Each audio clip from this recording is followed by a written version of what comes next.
വ്യാപക പ്രക്ഷോഭങ്ങൾക്ക് പിന്നാലെ ബംഗ്ലാദേശിൽ ഇടക്കാല സർക്കാരിനെ പ്രഖ്യാപിച്ച പ്രസിഡന്റ് മുഹമ്മദ് ഷഹാബുദ്ദീൻ.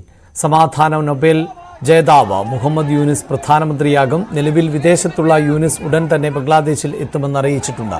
മന്ത്രിസഭയിലെ അംഗങ്ങളെ വിവിധ രാഷ്ട്രീയ പാർട്ടികളുമായുള്ള ചർച്ചയ്ക്ക് ശേഷമായിരിക്കും തീരുമാനിക്കുക. അതേസമയം മുൻ പ്രധാനമന്ത്രി സ്ഥാനമൊഴിഞ്ഞ പ്രധാനമന്ത്രി ഷെയ്ഖ് ഹസീന ഇന്ത്യയിൽ തന്നെ തുടരുകയാണ്.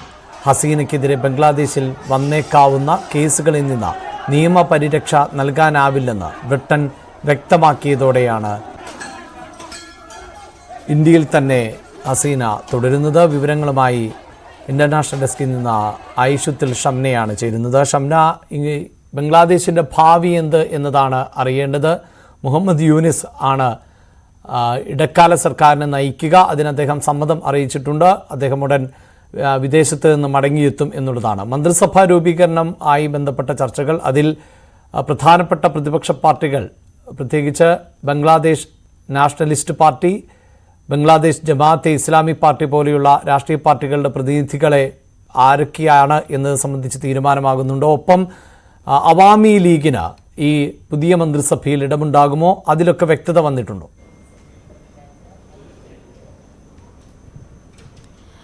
അഭിലാഷ്, ഇതോടെ പ്രധാനമന്ത്രിയായി ഈ മുഹമ്മദ് യൂനിസിനെയാണ് ഇപ്പോൾ പ്രഖ്യാപിച്ചിട്ടുള്ളത്. ഉടൻ തന്നെ പാരീസിൽ നിന്നും തിരിച്ചെത്തി ബംഗ്ലാദേശിൽ എത്രയും പെട്ടെന്ന് തന്നെ എത്തിച്ചേരുമെന്നാണ് യൂനിസ് അറിയിച്ചിട്ടുള്ളത്. പിന്നീട് പ്രതിപക്ഷ പാർട്ടികളുടെ ഒക്കെ മന്ത്രിസഭാ യോഗം വിളിച്ചതിന് ശേഷമായിരിക്കും മന്ത്രിസഭയിൽ ആരൊക്കെ ഉണ്ടാകുമെന്ന കാര്യത്തിൽ കൂടുതൽ വ്യക്തതയുണ്ടാവുക. അതേസമയം മുഹമ്മദ് യൂനിസ് തന്നെ പ്രധാനമന്ത്രിയാകണം, സർക്കാർ മുഹമ്മദ് യൂനിസിന്റെ നേതൃത്വത്തിൽ സർക്കാർ രൂപീകരിക്കണമെന്ന് പ്രക്ഷോഭക്കാരായ വിദ്യാർത്ഥികളുടെ ആവശ്യമുണ്ടായിരുന്നു. ഈ ഒരു അടിസ്ഥാനത്തിൽ യൂനിസിനെ പ്രഖ്യാപിച്ചതോടുകൂടി തന്നെ ഈ വ്യാപകമായ പ്രതിഷേധങ്ങൾക്ക് ഒരു അയവ് വന്നിട്ടുണ്ട്. വർഷങ്ങളായി തടവിലായിരുന്ന മുൻ പ്രധാനമന്ത്രിയെ വീട്ടുതടങ്കലിൽ നിന്ന് മോചിപ്പിച്ചിട്ടുണ്ട്.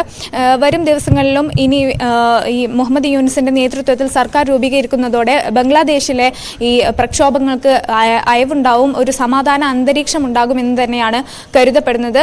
അതേസമയം ഈ ഹസീനയ്ക്ക് നേരെ ബംഗ്ലാദേശിൽ നിന്ന് വരുന്ന കേസുകൾ, അതിലൊരു പരിരക്ഷ നൽകാൻ കഴിയില്ലെന്നാണ് ഇപ്പോൾ ബ്രിട്ടൻ അറിയിച്ചിരിക്കുന്നത്. ആ സാഹചര്യത്തിൽ തന്നെ ഹസീന ഇപ്പോൾ ഇന്ത്യയിൽ തുടരുകയാണ്.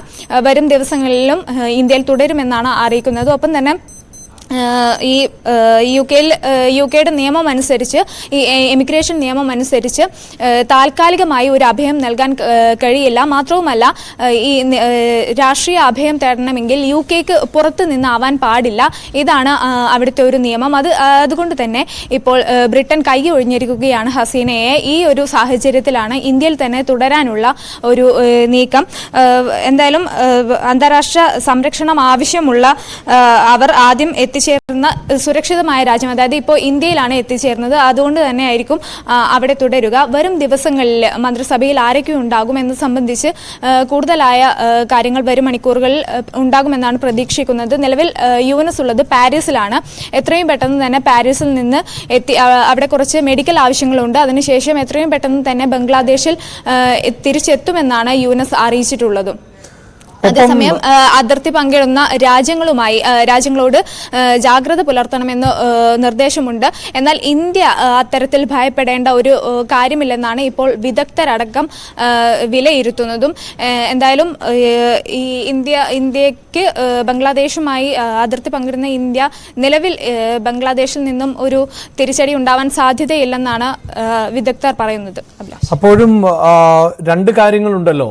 ഈ ഷെയ്ഖ് ഹസീനയെ എത്ര നാൾ ഇന്ത്യയിൽ തുടരാൻ സാധിക്കുമെന്നുള്ളത്. പലപ്പോഴും അങ്ങനെ തസ്ലിമ നസ്ലിനെ പോലെയുള്ളവർക്കൊക്കെ അഭയം നൽകിയിട്ടുള്ള, അല്ലെങ്കിൽ തിബറ്റിന് ആത്മീയ നേതാവിന് അഭയം നൽകിയിട്ടുള്ള രാജ്യമാണ്. തിബറ്റിൻസിന്, തിബറ്റിൻ ജനത ഇപ്പോഴും ഇന്ത്യയിലാണ് ഉള്ളത്. മാത്രവുമല്ല, ഏതാണ്ട് 5 പതിറ്റാണ്ടുകൾക്ക് മുമ്പ് ഇതേ ഷെയ്ഖ് ഹസീനയുടെ പിതാവ് കൊല്ലപ്പെട്ട സാഹചര്യത്തിൽ, അന്ന് വിദേശത്തായിരുന്നു ഷെയ്ഖ് ഹസീന, അവർക്കും സഹോദരിക്കും ഇന്ത്യയിൽ തന്നെയായിരുന്നു അഭയം നൽകിയത്. പക്ഷേ ഇപ്പോൾ ആ രാഷ്ട്രീയ സാഹചര്യം മാറിയിട്ടുണ്ട്.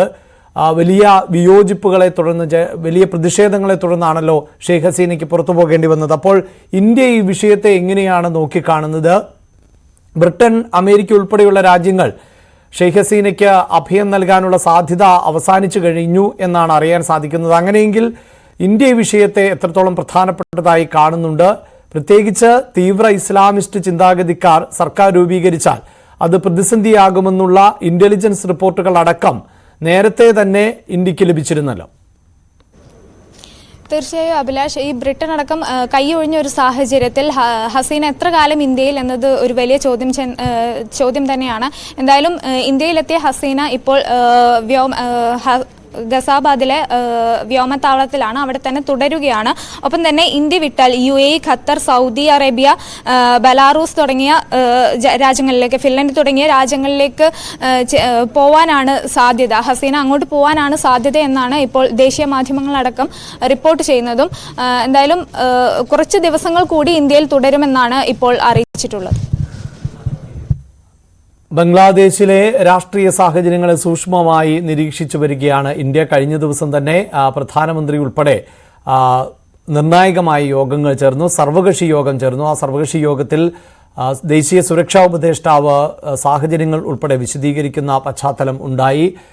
ബംഗ്ലാദേശിലെ സൈന്യവുമായി ഇന്ത്യ സമ്പർക്കം പുലർത്തുന്നുണ്ട് എന്നാണ് വ്യക്തമാക്കിയിട്ടുള്ളത്. അതേസമയം വളരെ പ്രധാനപ്പെട്ട നീക്കങ്ങൾക്ക് മാത്രമേ അതിർത്തി കടന്ന് വരാൻ ബംഗ്ലാദേശ് സ്വദേശികൾക്ക് അനുവാദം നൽകുന്നുള്ളൂ. നിരവധി വാഹനങ്ങൾ ഉൾപ്പെടെ ഈ അതിർത്തി കടന്ന് ഇന്ത്യയിലേക്ക് വരുന്നത് തടഞ്ഞിരിക്കുകയാണ്. ഏതാണ്ട് 4000-ലധികം കിലോമീറ്റർ അതിർത്തി പങ്കിടുന്ന പ്രദേശം കൂടിയാണ് ഇന്ത്യ.